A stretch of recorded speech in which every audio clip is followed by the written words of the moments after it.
2019 के लोकसभा चुनाव में इस गुट ने 21 सीटों पर चुनाव लड़ा था, जब उद्धव ठाकरे मुख्यमंत्री थे।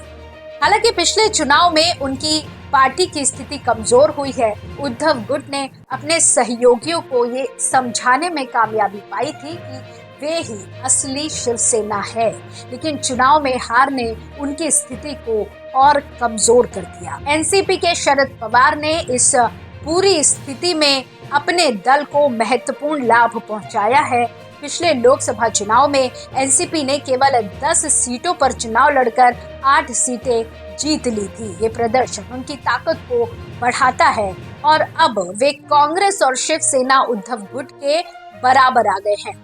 एनसीपी का ये रणनीतिक कदम उन्हें भविष्य के चुनावों में और मजबूत बना सकता है। कांग्रेस ने अब तक अपने हिस्से की सीटों पर अडिग रहने का निर्णय लिया है। पार्टी का लक्ष्य 100 से 105 सीटें हासिल करना है। यदि कांग्रेस अपने उम्मीदवारों को सही तरीके से मैदान में उतारती है तो ये उसके लिए बड़ा अवसर बन सकता है। ये देखना दिलचस्प होगा कि क्या कांग्रेस अपने सहयोगियों के बीच सामंजस्य बैठा पाती है या नहीं। उद्धव गुट को उम्मीद थी कि वो लोकसभा चुनाव के फॉर्मूले के आधार पर 126 सीटों पर चुनाव लड़ेगा, लेकिन उसे केवल 85 से 90 सीटें मिल रही हैं। इससे साफ है कि उनकी ताकत में कमी आई है। एनसीपी ने इस स्थिति का लाभ उठाकर खुद को मजबूत किया है। शिवसेना उद्धव गुट की स्थिति में गिरावट कांग्रेस को कोई लाभ नहीं पहुंचा रही है, जिससे ये साबित होता है कि शरद पवार का खेल सफल रहा।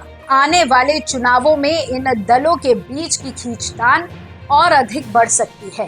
शरद पवार की एनसीपी, कांग्रेस और शिवसेना के बीच इस टकराव में कोई भी दल सुरक्षित नहीं है। सभी को अपनी रणनीतियों को फिर से समझना होगा। ये चुनाव महाराष्ट्र की राजनीतिक तस्वीर को फिर से बदलने की क्षमता रखता है।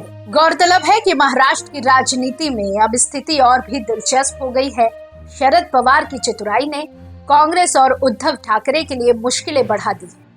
सभी दलों को आगामी चुनाव में अपने अपने दावों को संभालने की आवश्यकता होगी। ये देखना होगा कि कौन सा दल इस राजनीतिक खेल में जीत हासिल करता है।